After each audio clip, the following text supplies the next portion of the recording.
Assalamualaikum warahmatullahi wabarakatuh. Alhamdulillahilladzi basyarana biwiladati Sayyidina Muhammad sallallahu alaihi wasallam wa ja'alana min ummati Sayyidina Muhammad sallallahu alaihi wasallam. Asyhadu an la ilaha illallah wa asyhadu anna Muhammadan abduhu wa rasuluh. Allahumma salli ala sayyidil wujud Sayyidina Ahmad Sayyidina Muhammad wa ala alihi wal mahdi khalifatihi wa sallim. Amma ba'du. Suatu kali kakek dari Nabi Muhammad yang bernama siapa kakeknya? Abdul Muttalib.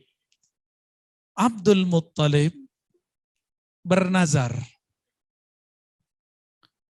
Apa nazarnya? Law wulida li 10 abna la nahartu ahad minhum. Seandainya aku mendapatkan 10 anak, lahir 10 anak, aku akan menyembelih ke yang 10-nya. Jadi yang ke-10, yang paling kecil disembelih. Maka lahirlah Haris, lahirlah Uqail, lahirlah Abu Lahab, lahirlah macam-macam Abu Talib, sampai terakhir yang ke-10 lahir namanya Abdullah. Abdullah bin Abdul Muttalib. Maka Abdul Muttalib pun membawanya ke Ka'bah. Sampai di Ka'bah itu anak Abdullah udah mau disembelih. Tiba-tiba diselamatkan oleh saudaranya dibawa lari.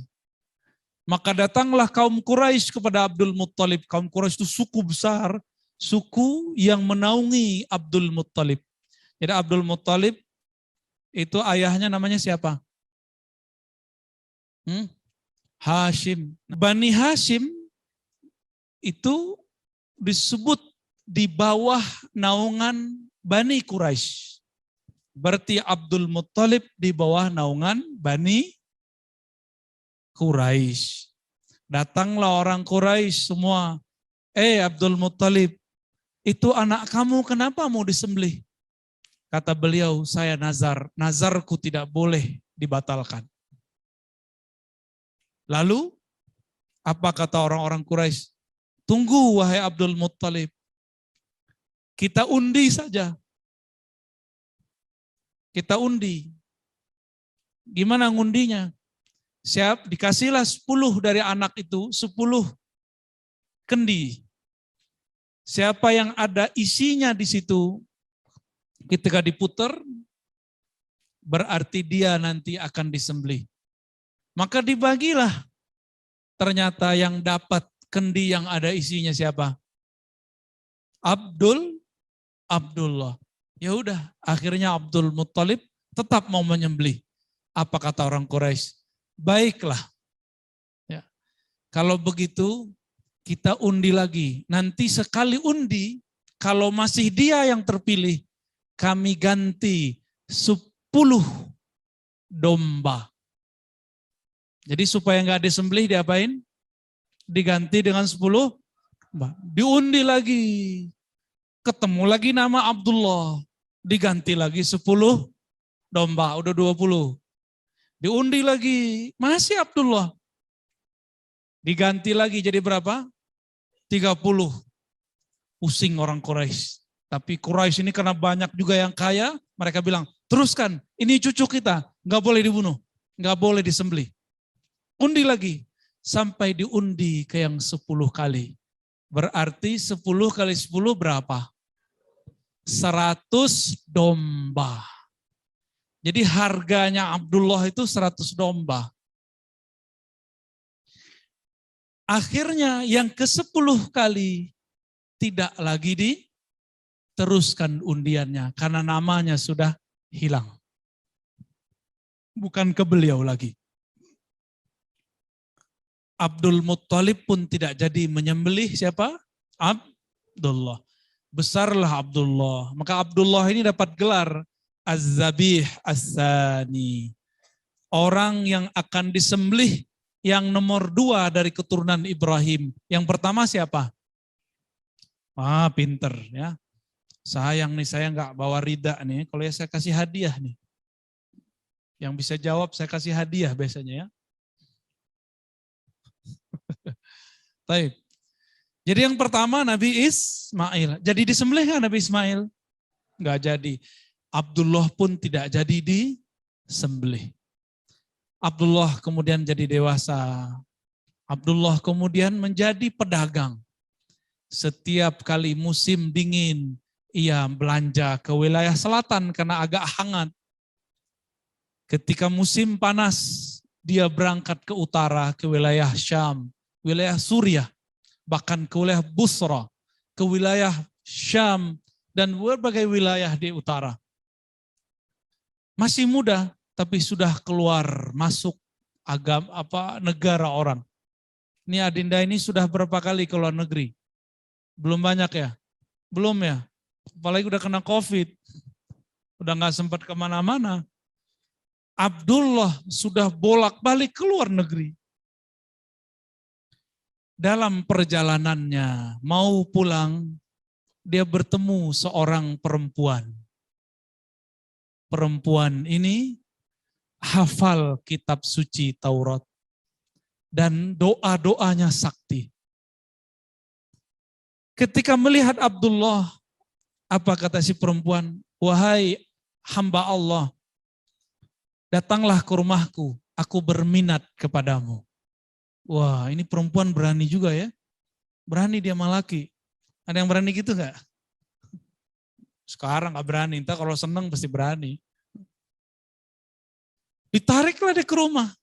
Masuklah ke dalam rumah Abdullah. Ke rumah si perempuan itu Abdullah.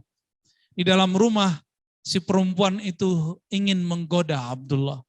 Ingin merayu supaya Abdullah mau menikahinya. Tiba-tiba Abdullah gak nyaman, perasaannya hilang. Di saat itulah dia kemudian loncat dari rumah, keluar dari rumah itu.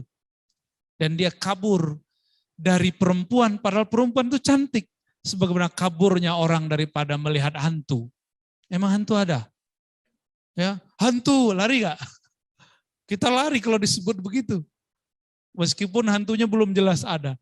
Kabur dia. Cepat-cepat dia pulang. Ternyata di rumah sudah disiapkan kenduri. Sudah disiapkan akad nikah antara Aminah binti Wahab dengan Abdullah. Siapa yang menyiapkan? Abdul Muttalib. Apa kata orang Quraisy? Ayo kita nikahkan anak ajaib yang sudah kita habiskan harta kita 100 domba untuknya agar hidup dengan perempuan terbaik dari suku Zuhriyah, yaitu Aminah binti Wahab. Maka disebutlah beliau Aminah Az-Zuhriyah. Itu perempuan paling cantik di zamannya dan paling mulia karena Wahab adalah pemimpin kaum. Pemimpin kaum Zuhriyah. Dinikahilah mereka. Dan dalam beberapa hari, Aminah langsung hamil. Hebat gak tuh? Ya. Pindahlah apa yang tadi dilihat oleh si perempuan yang hafal kitab Taurat. Si perempuan itu ternyata melihat di wajah Abdullah ada nur. Maka dia langsung tarik Abdullah dan minta Abdullah untuk melamarnya. Tapi Abdullah sudah dinikahkan dengan Aminah. Aminah pun sudah dinikahi oleh Abdullah. Akhirnya berpindahlah nur dari Abdullah kepada Aminah. Di saat itulah Abdullah kemudian berdagang lagi. Lewat lagi dekat rumah si perempuan yang dulu menggoda dia. Apa yang terjadi? Abdullah kemudian sekarang mencoba mendekati rumah perempuan itu. Tapi perempuan itu buka pintunya dan dikatakan, kok Abdullahnya beda dengan Abdullah yang kemarin? Maksudnya apa? Jadi Abdullah nanya, Apa maksudmu? Aku adalah Abdullah yang engkau kemarin minta menikah. Jawaban daripada si perempuan. Beberapa hari yang lalu, ra'aitu fi wajhika nuran. Beberapa hari yang lalu aku melihat di wajahmu cahaya. Aku tidak tahu cahaya apa itu. Tapi aku ingat dalam kitab suci dikatakan bahwa seorang nabi akhir zaman, ayahnya mempunyai tanda cahaya di wajahnya.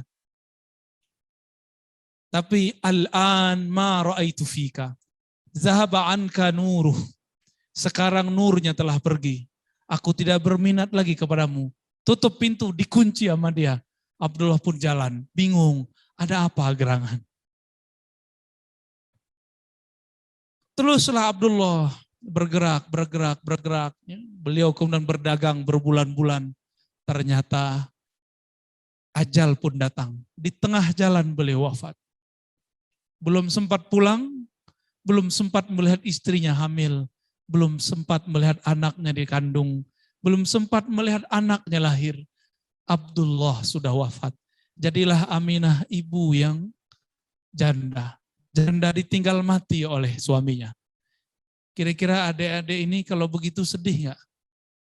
Berarti Nabi Muhammad ini makhluk yang paling sedih sebenarnya. Tapi beliau bukan orang biasa. Allah ingin suatu rahasia yang lain.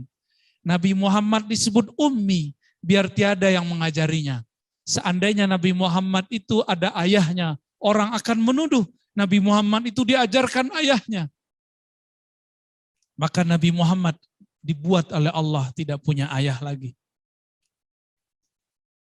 Setiap malam, setiap pekan, setiap minggu, setiap bulan, selama 9 bulan, Sayyidah Aminah setiap kali tidur bermimpi didatangi oleh makhluk-makhluk suci.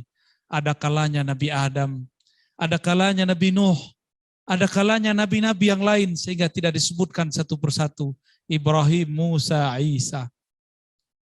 Terkadang didatangi oleh malaikat dan malaikat membawa makanan. Ketika dulu Nabi Isa dikandung oleh ibunya Maryam, Maryam dimanjakan oleh makhluk-makhluk di langit dengan buah-buah dari surga.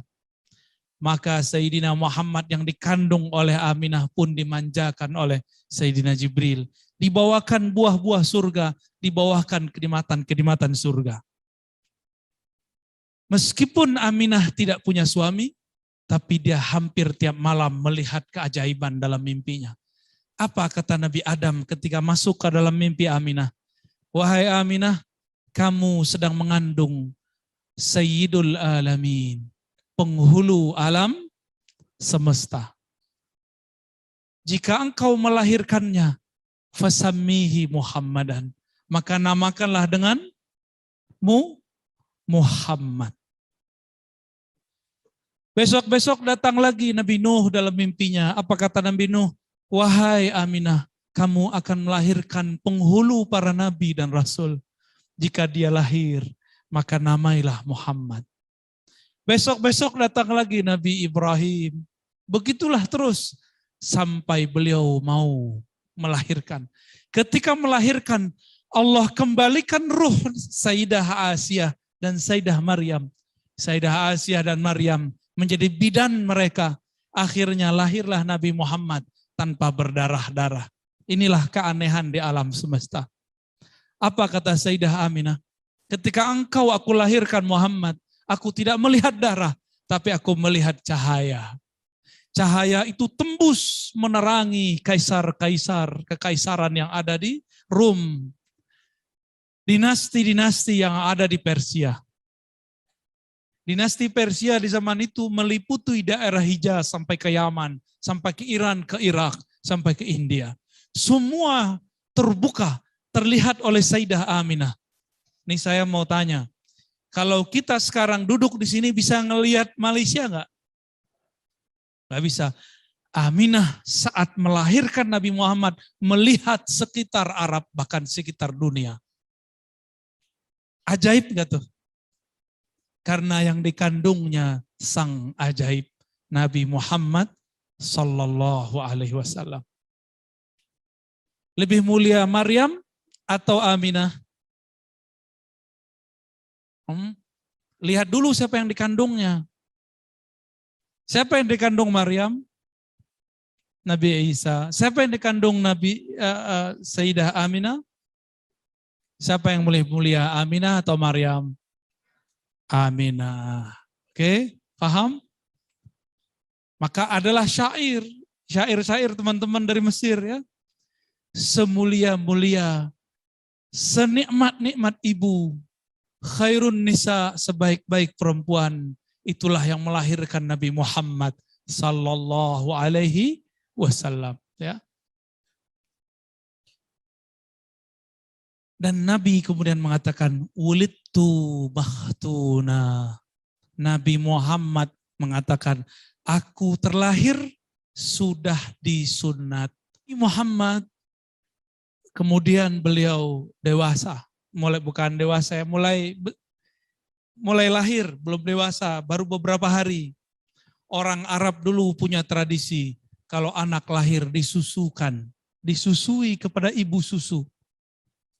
Disebut ummur radha'ah. Apa disebut? Ummu radha'ah. Radha'ah artinya susu. Maka Nabi Muhammad kecil diserahkan kepada ibu susu. Tapi ini panjang ceritanya sebelum dapat Aminah. Waktu itu ada pasar khusus untuk memilih ibu susu dan anak susuan. Itu pasar luar biasa rame. Datanglah ibu-ibu muda dari mana-mana dengan suaminya. Datang juga orang-orang Mekah ke tempat itu dengan anak-anaknya. Nabi Muhammad ini karena beliau yatim. Berarti ibunya janda. Dan tidak punya kekayaan. Berarti disebut miskin. Enggak ada yang minat dengan si anak ini karena bayarannya kecil. Bayarannya kecil. Setiap ada ibu bawa anak, dia bawa dinar dirham banyak. Berebutlah orang untuk mengambil anak itu. Datang lagi ibu dari gang mana, dari bukit mana, semuanya ada yang ngambil. Ibu susu yang datang dari luar kota Mekah ingin mengambil semua. Tapi semuanya tidak ada yang cocok dengan Nabi Muhammad. Ada satu kali dicobain Nabi Muhammad ke seorang ibu, beliau nggak mau. Bahkan si ibu juga nggak minat. Duit dikit. Pindah lagi ke ibu yang lain, Nabi Muhammad juga nggak mau. Si ibu susu calonnya juga nggak mau. Terakhir sisalah satu orang, dia pernah pulang nggak bawa apa-apa, ya sudah itu aja yang dibawa. Si Muhammad bin Abdullah bapaknya sudah gak ada. Dibawalah semua ibu-ibu susu sudah berangkat ke kampung Sa'diyah, ke kampung mana-mana. Mereka sudah berangkat dari tengah siang. Ini sudah hampir sore, tapi belum dapat juga. Maka diambillah oleh Halimah Sa'diyah anak yang ini. Anak dari Aminah yang bernama Muhammad. Diambillah ini anak. Dan dikatakan bayarannya nggak banyak, Neng, nggak apa-apa ya, nggak apa-apa, ya dibawa aja. Halimah itu perempuan yang kurus, ontanya juga kurus. Sedangkan ibu-ibu yang lain badannya gemuk-gemuk, ontanya gemuk-gemuk. Halimah Sa'diyah badannya kurus, ontanya pun kurus. Dia bawa itu anak pakai onta yang khusus. Yang duluan ontanya gemuk, ibu susunya gemuk. Biasanya orang baru melahirkan gemuk gak? Tanya ibu-ibu yang sudah pernah melahirkan. Benar Bu ya? Bapak-bapak yang udah punya istri melahirkan, benar. Biasanya ibu-ibu, istri-istri pada gemuk. Tuh. Tapi Halimah Sa'diyah melahirkan anak, dia tetap kurus. Maka dia berjalanlah tanpa dia sadari. Dia sudah berpas-pasan dengan orang yang tadi jalan duluan. Bingung dia, lah kenapa kok bisa duluan? Secara zahir dia kurus, ontanya kurus.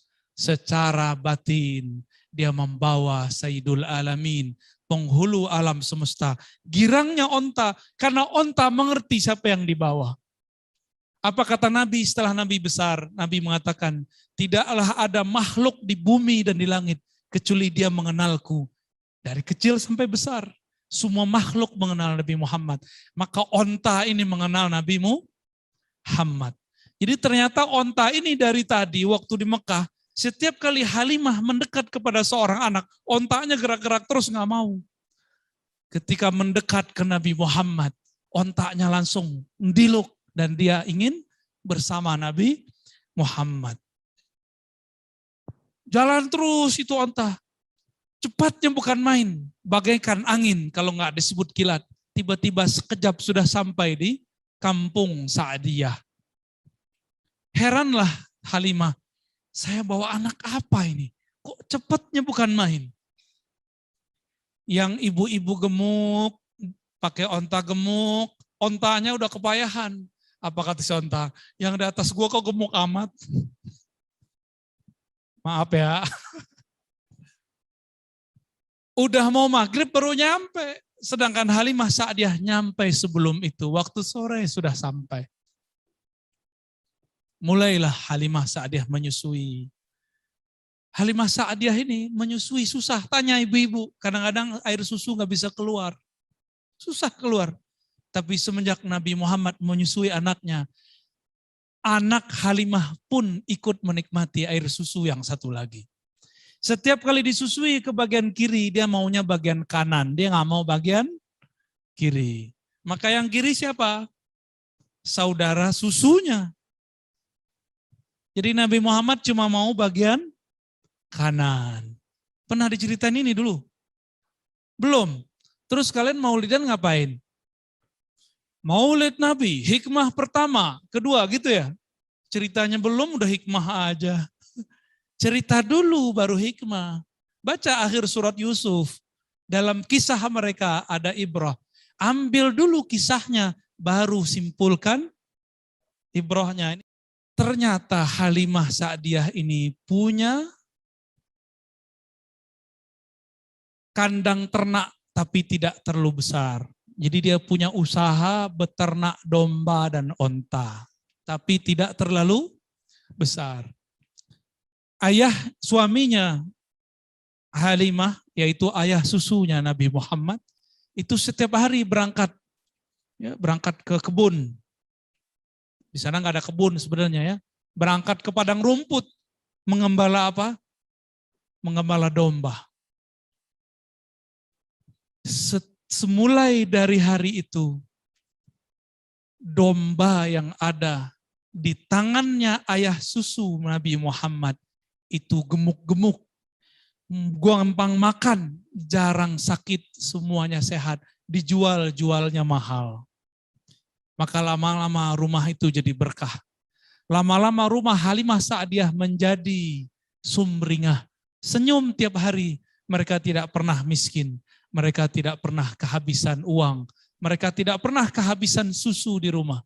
Mereka bahkan kelebihan susu. Mereka bagi-bagikan itu. Lama-lama Nabi Muhammad ini tambah gede, tambah gede. Nabi Muhammad itu tidak mau menyusui Halimah. Jika dilihat Halimah Sa'diyah sudah lelah, dia berhenti menyusu. Kecil sudah pengertian. Dia menyusu hanya syaratnya aja. Lama-lama makin besar, seperti anak-anak. Mulailah Halimah Sa'diyah melihat Nabi Muhammad kecil, suka main-main. Main-main. Ini adik-adik ini suka main nggak? Suka ya?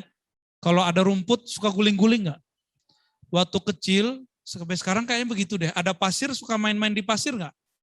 Masih kan? Kalau pergi ke pantai, suka lari-lari nggak di pantai? Berenang-berenang. Kebetulan di sini ada kolam renang ya. Gak usah jauh-jauh berenang. Betul Nabi Muhammad sama dengan anak-anak lain juga suka berenang. Tapi tidak ada tempat berenang di situ. Akhirnya berenang pasir. Main pasir lah Rasulullah dengan semua teman-temannya. Sampailah umur beliau 5 tahun. Sesekali dijenguk oleh Aminah. Tiba-tiba Aminah, ya, bukan Aminah ya, Halimah, dikabari oleh anaknya. Wahai ibunda, Qutila Muhammadun. Muhammad dibunuh orang, Muhammad direnggut orang. Anaknya masih ngomongnya belum jelas, tapi bisa dipahami. Maka Halimah Sa'diyah bersama suaminya mengejar di mana tempat Nabi Muhammad bermain. Ketemulah di situ, di satu lapangan. Nabi Muhammad udah main lagi. Ditanyalah oleh Halimah, wahai Muhammad anakku, apa gerangan yang terjadi padamu? Kenapa saudaramu berteriak menangis bahwa engkau akan dibunuh oleh seseorang? Nabi Muhammad mengatakan, wahai ibunda Halimah, belum lama ini ada 2 orang datang, aku lihat terbang dari langit turun ke bawah, dia bersayap. Tiba-tiba orang ini mengambilku di antara teman-temanku, lalu membelah dadaku dan mengambil jantungku dan membersihkan isi jantungku yang ada noda hitam 2 di dalamnya. Lalu dikembalikan ke dalam, aku kembali sehat seperti semula dan mereka pergi dan menghilang sedia kala. Tiba-tiba aku bisa berlari lagi, bermain lagi seperti semula. Halimah kemudian takut, dia sambil menangis, dia peluk Nabi Muhammad. Dia sudah menganggap Nabi Muhammad anaknya sendiri. Dia mengatakan, anak ini berbahaya. Anak ini tidak boleh ditinggalkan lagi di sini. Anak ini harus dikembalikan kepada ibunya, kakeknya. Karena tempat ini sudah tidak aman. Maka besok Halimah Sa'diyah dengan berat hati mengantarkan anak tersayangnya, anak susuannya kepada Aminah dan kakeknya Abdul Muttalib.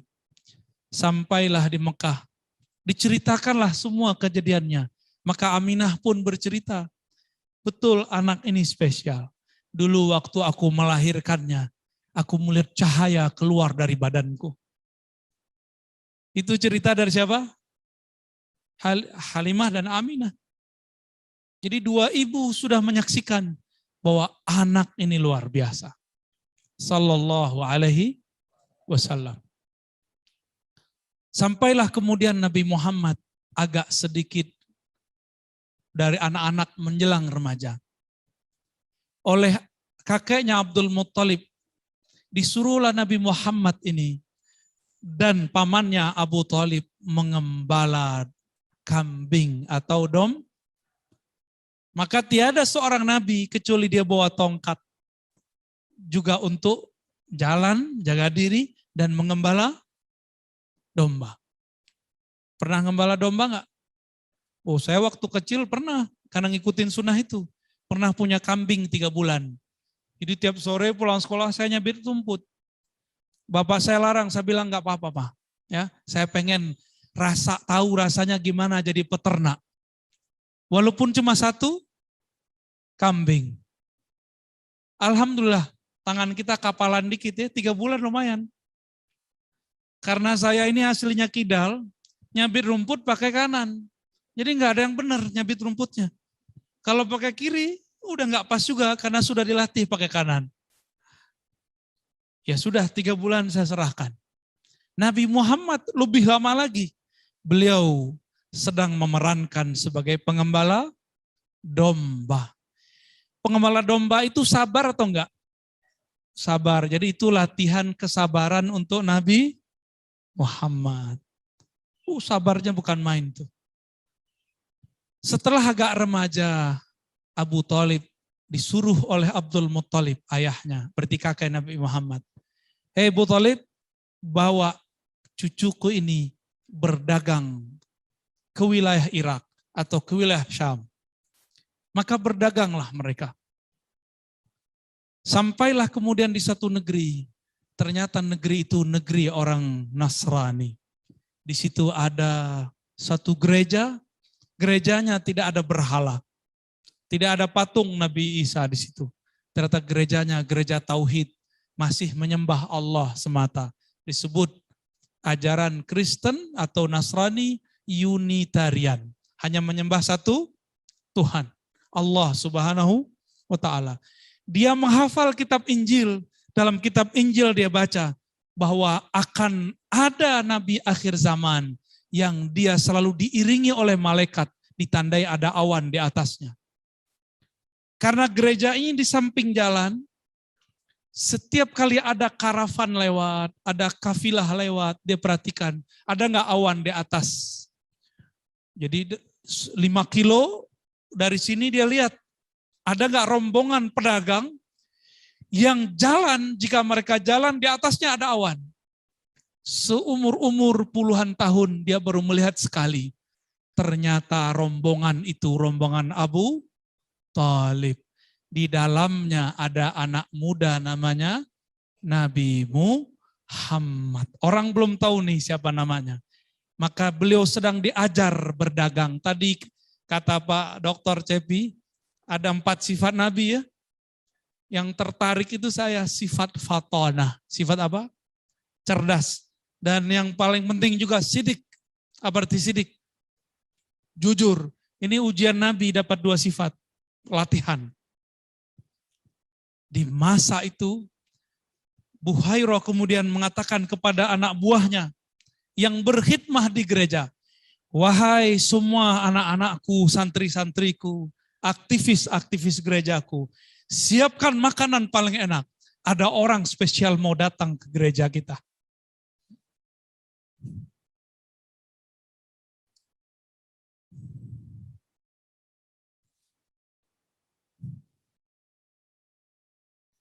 Allahumma sholli.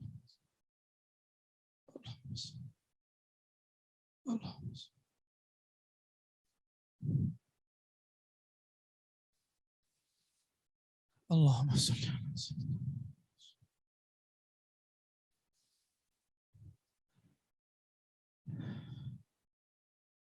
Allahumma sholli ala sayyidina.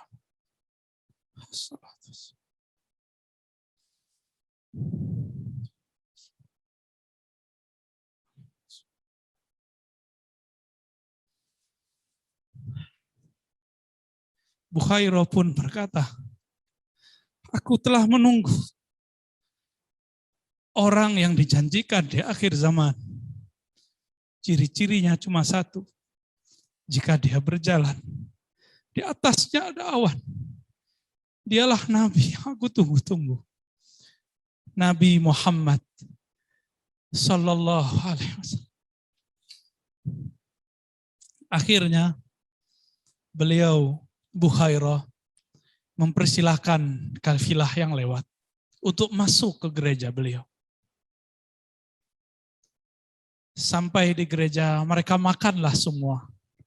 Kanisah Buhairah. Bertanyalah Buhairah, dia lihat di atas, kenapa awannya tidak ada di atas kanisah tadi? Apa arti kanisah? Gereja. Dilihat di atasnya kok nggak ada awan. Akhirnya Buhairah berkata, semua lagi makan. Siapakah pemimpin kaum kalian? Maka mengangkat tanganlah Abu Thalib, aku wahai Tuan Pendeta. Adakah orang yang belum ikut makan bersama kita? Lalu Abu Thalib mengatakan, betul ada anakku. Dia masih kecil, aku baru mengajari dia. Kami belum menganggapnya sebagai pedagang beneran. Apa kata Buhairah? Bawa aku kepadanya. Sembari mereka makan, Buhairah kemudian bertemu dengan Nabi Muhammad Sallallahu Alaihi Wasallam. Dia lihat di atasnya ada awan.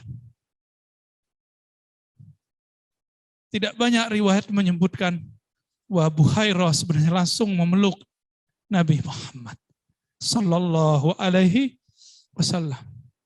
Buhairah dikabarkan gurunya, nanti akan ada di zamanmu muncul seorang Nabi. Dialah penutup Nabi di masa ini, yaitu Ahmad, yaitu Muhammad. Bertemulah mereka, berdialoglah mereka. Disitulah muncul nur pertama kali dari Nabi Muhammad Sallallahu Alaihi Wasallam. Nabi berbicara sesuatu yang tidak layak, yang tidak mungkin dibicarakan oleh seorang anak kecil. Anak kecil mana mengerti mengenai tauhid. Anak kecil tak tahu. Tapi Nabi Muhammad bisa berbicara tentang la ilaha illallah. Nabi Muhammad bisa berbicara tentang Allah Ahad, Allah Samad. Nabi Muhammad menolak berhala Latta dan Uzza. Bukhairah heran. Akhirnya anak itu dipeluk oleh Bukhairah. Sembari dia menangis. Saya baru membayangkan saya nangis. Apalagi Bukhairah yang sudah menunggu bertahun-tahun. Puluhan tahun dia menunggu.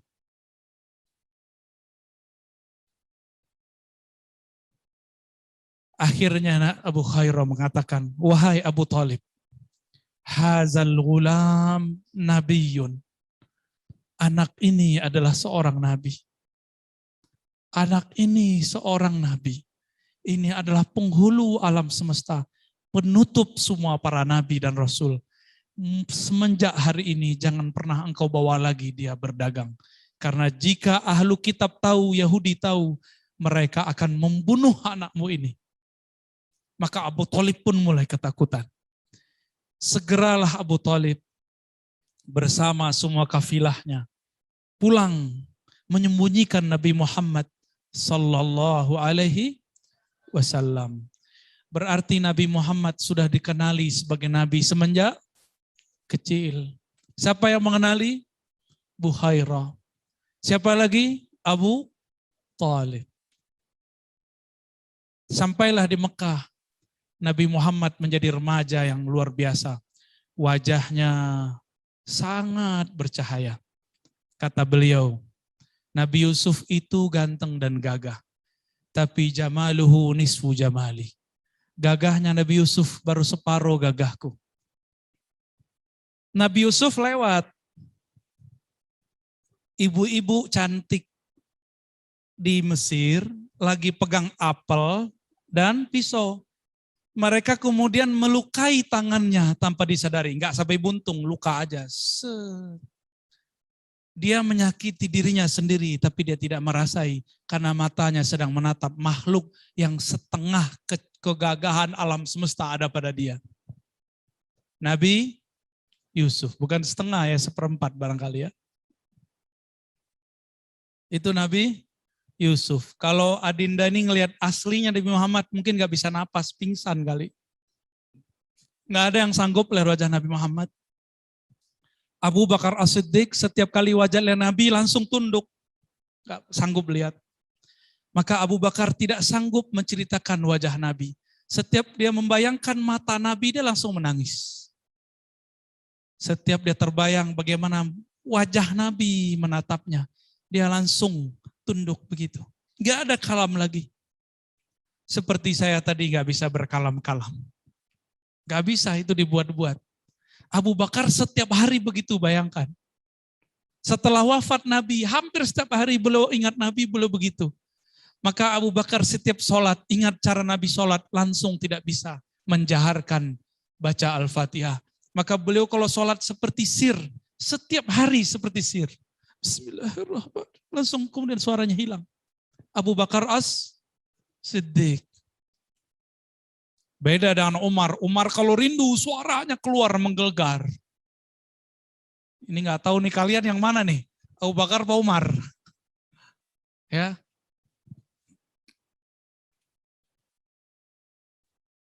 Nabi Muhammad beranjak muda. Ini bagian terakhir yang mau saya ceritakan. Terjadilah banjir di Mekah. Jadi Mekah itu pernah banjir beberapa kali.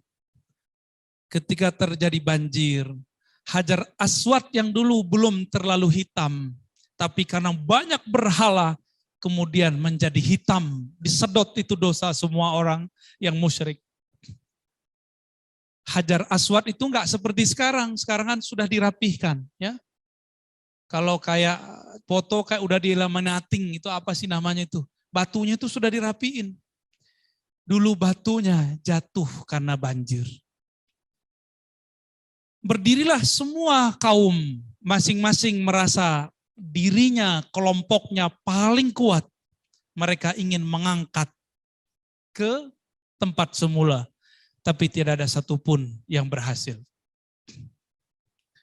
Ganti kaum yang kedua, kaum yang ketiga, keempat, tidak ada satupun yang sanggup mengembalikan.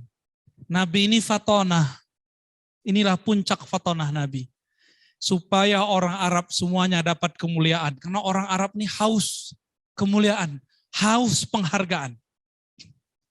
Maka Nabi Muhammad sallallahu alaihi wasallam mengatakan, maukah kalian wahai tuan-tuan, paman-pamanku, kakek-kakekku, aku tunjukkan cara yang paling adil. Semua kalian akan merasa mulia. Ambillah kainku ini. Diambillah ridanya beliau.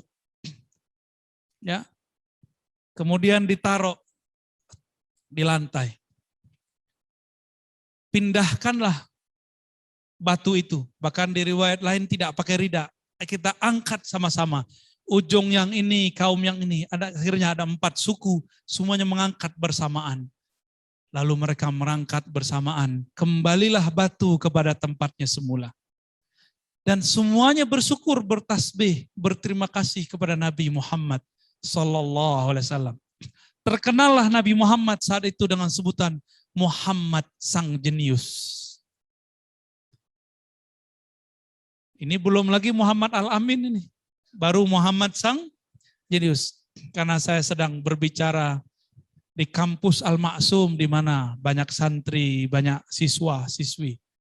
Saya berharap adinda sekalian menjadi orang yang fatonah. Fatonah itu bukan banyak hafalan. Fatonah itu yang mengerti keadaan. Mari menjadi orang yang mendapatkan kecerdasan fatonah Nabi Muhammad sallallahu